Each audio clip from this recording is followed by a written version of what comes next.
संविधान भी पढ़ा, बीजेपी के पार्टी का संविधान है उसको भी पढ़ा, लेकिन उस पार्टी के संविधान में भी ये नहीं लिखा है कि जो राम बोलेगा वही भाजपा का, या भाजपा का रहना है तो राम बोलेगा, या देश में रहना है तो राम बोलेगा। ऐसा मैंने कहीं नहीं पढ़ा। और आज वो क्या कह रहे हैं, कहो बाजार वालों को कि राम के नाम से वोट देना है, और भाजपा को वोट नहीं देता तो वो राम के नहीं कहीं कहीं नहीं कहीं। ये हमारे देश की स्थिति बन गई है। ये लुटेरे सब भाग जाएंगे। अंग्रेज जिस तरह से लूट के गए थे, अंग्रेज से भी खराब स्थिति में ये देश को उद्योगपतियों के नाम और कुछ रंगा बिल्ला है, ये सब मिलके पब्लिक को स्वाभिमान की बात, अधिकार की बात नहीं कर रहे हैं। पब्लिक के सामने धर्म की बात करते हैं, झूठ की बात करते हैं, ताकि जनता गाड़ी फेंक फरती है। और ये जिस तरह से 400 पार का नारा लगा रहे हैं, हमारे छोटी सरवा का भाई, हालांकि हमें तो छोटी सरवा लास्ट तो बांसवाड़ा से मतलब है, लेकिन 400 पार का जो नारा बता रहा हूं मैं, और कह रहे हैं ये लोग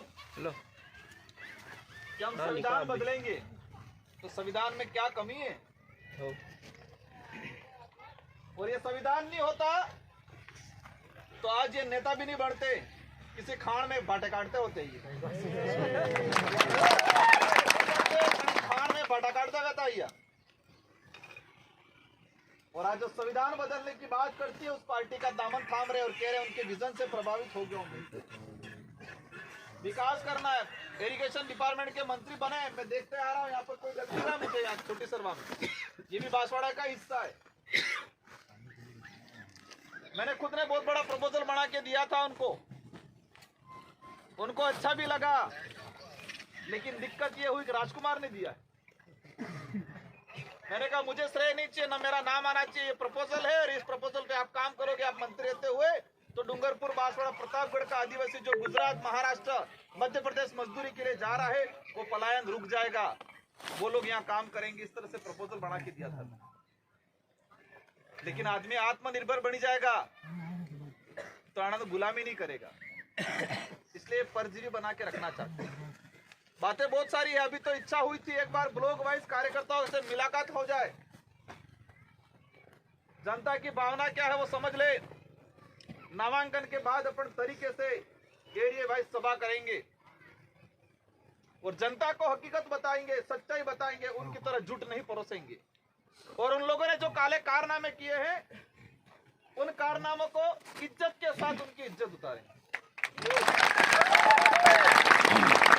सम्मानित तरीके से उनका, इन काले कारनामों का। इन्होंने अधिसूचना जितने जारी की, इन लोगों ने जो लोगों को गुमराह करने का काम किया है, कह रहे आज देश उन्नति की ओर जा सकता है, मोदी लेके जाएगा ही।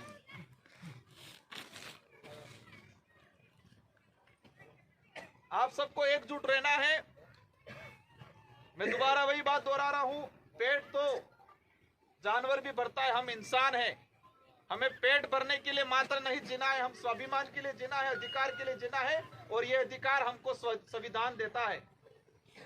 और लोकतंत्र में एक चाबी है जिसको कहते हैं मत। ये बात अलग है कि मतदान कह दिया और हम लोगों ने दान कर दिया आज तक, और इसका भी आज हमें अब से यही कहना है, मतदान नहीं करना है, हमको मत अधिकार का उपयोग करना है, क्योंकि हमारा अधिकार है वो दान देने का नहीं है। संविधान निर्माताओं ने कहा था जब जब देश के अंदर तानाशाही बढ़ेगी, सत्ता में लेके बैठे हुए लोग, उस दिन जनता के अंदर क्रांति होगी, और वो क्रांति हथियार से नहीं लड़ेंगे, उस वोट के अधिकार से लड़ेंगे, और ऐसे बटन दबाएंगे कि सारे नेता जो ऊपर जाके बैठे सारे धराशायी। ये मैं बागी दो रहा हूँ, यहाँ बांसवाड़ा, डूंगरपुर अकेले की बात नहीं कर रहा हूँ, पूरे देश की बात कर रहा हूँ। जो लोग आज ये कर रहे हैं कि ये तानाशाही बना के घूम रहे, टीवी मीडिया वालों को खरीद के सुबह शाम ये गुलाम बनाने का परोस रहे टीवी के माध्यम से, ये 10 साल बाद दिखने वाले नहीं है, लोग ढूंढेंगे उनको। वैसे मोदी जी गिरवाड़ी खोड़े मैं झूठ नहीं बोल रहा, एक दिन वीडियो आया था, ओरिजिनल वीडियो आया था, बेचारी ने कुछ बोल दिया, पुलिस लगा दी वहां, उसको घर से निकलने नहीं दे रहे। बेचारा अन्ना हजारे वो देश को आजाद करा रहा हूँ, काला धन लाऊंगा, लोकपाल विधेयक करूंगा, बेचारा उसको भी एजेड प्लस सुरक्षा देके उसको भी जेल कर दिया, सोने की पिंजरे की जेल बना दी। उठता बैठता हमारे पुलिस वाले चेक करते हैं कौन आ रहा है, कौन मिल रहा है। अंग्रेज लूट रहे थे, हमको पता भी चल रहा था हमारे डोकरे को। मुगल लूटते थे, पता भी चल रहा था, लेकिन ये लोग लूट रहे थे, हमको पता भी नहीं चल रहा है। लेकिन आज का युवा समझदार हो गया है, इसलिए ये लोग क्या कह रहे हैं कि युवा गुमराह हो गया है, युवा सवाल करना सीख गया है, इसलिए कह रहे गुमराह हो गया है। और अभी कह रहे थे, मैसेज आ रहा है कि राजकुमार रोत 2018 में विधायक बना था और उसकी विधानसभा 10 साल पीछे चली गई, कुछ काम नहीं कराए। तो मैंने कुछ काम नहीं कराया होता तो मैं 70,000 वोटों से नहीं जीतता। तो बागीदोरा में जीतने के लिए पसीना आ गया, करोड़ों रुपए बांटने पड़े और मुझे कुछ नहीं करना पड़ा।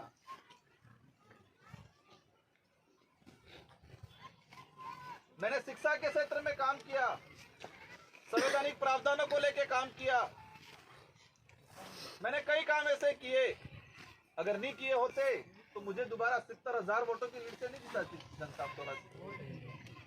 और हमारे कांग्रेस बीजेपी ना दिग्गज था, अपना जमानत भी जब्त था कि मैं दया आवे वो काम और मैं खुद कहता हूँ मैंने कुछ काम नहीं किया, महान काम नहीं किया, मैंने दिल से काम किया, मुझे सही लगता है वो काम किया, ये संविधान कहता है ऐसा काम किया और आम जनता की भावना के हिसाब से मैंने काम किया। मैंने कोई बड़ा बजट लाके ऐसा कर दिया वैसा कर दिया, कुछ नहीं किया। दिल से लोगों की सेवा की, जितनी हो सकती थी इतनी, और इसी का प्रेम मुझे मिला है। और डूंगरपुर तन विधानसभा में थे कि अनाड़ बिलाड़ घाटोल भी या तीसरा चौथा नंबर मत पाना है। और ये मैं नहीं करूंगा, आप लोग ही करोगे। कौन करेगा? हम करेंगे,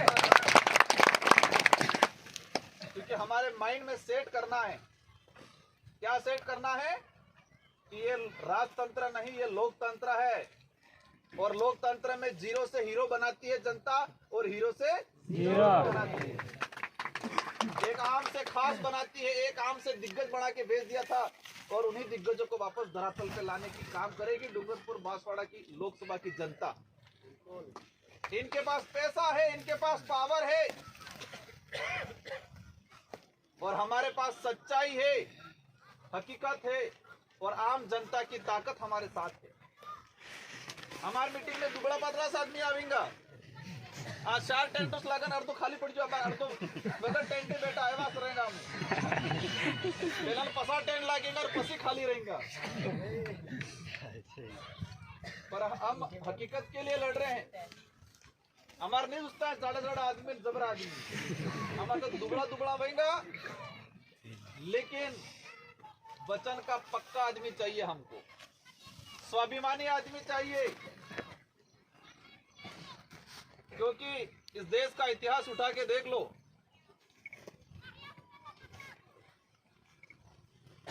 आज तक वही राजा या वही फौज जीती है जो फौज स्वाभिमान के लिए लड़ाई लड़ती है। सैलरी के लिए लड़ाई लड़ने वाली फौज नहीं जीतती आज तक। ये बात आगे मैं कुछ बात और बता दूं। हम इतिहास में पढ़ रहे हैं, क्या पढ़ते हैं कि पूरे देश में एक ही ऐसा राजा था जिसने अकबर की अधीनता स्वीकार नहीं की, राणा प्रताप।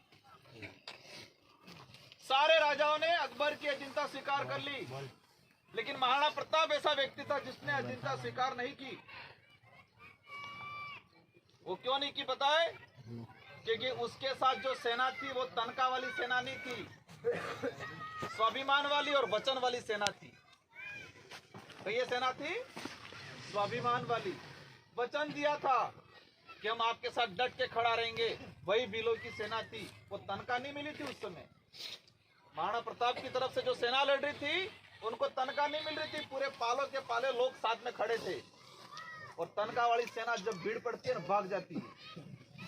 तो इन नेताओं के पास कौन सी सेना है? तनखा वाली। और मेरे साथ कौन सी सेना है? स्वाभिमान वाली और वचन वाली। क्योंकि महाराणा प्रताप के सामने मान सिंह आया था और वो लाखों की सेना लेके आया था, इधर हजारों की सेना थी, लेकिन हजारों की सेना स्वाभिमान वाली थी और वचन वाली थी, और उधर लाखों वाली तनखा वाली थी। तो तनखा वाली सेना को खदेड़ने का काम किया था, पैसे वाली सेना को तो इस लोकसभा चुनाव में भी हम यही काम करेंगे। उनके पास पैसे वाले लोग हैं, पैसे वाले आएंगे, हमारे पास हक की लड़ाई लड़ने वाला आदमी है, सच्चाई की लड़ाई लड़ने वाला आदमी है, वचन वाला आदमी है। और आज आप सब वचन दोगे मुझे कि आप इस लोकसभा चुनाव में छोटी सरवा से भारी बहुमत से यहाँ से लीड दोगे कि नहीं दोगे? आप सब इस देश में एक अच्छा संदेश देना है, जयपुर वाले दिल्ली वाले नेताओं को संदेश देना है कि तुम नेता ले गए, जनता को नहीं ले बजा पाई, एहसास कराना है। तुम नेता को ईडी का डर दिखा सकते हो, जनता को ईडी का डर नहीं लगा सकते।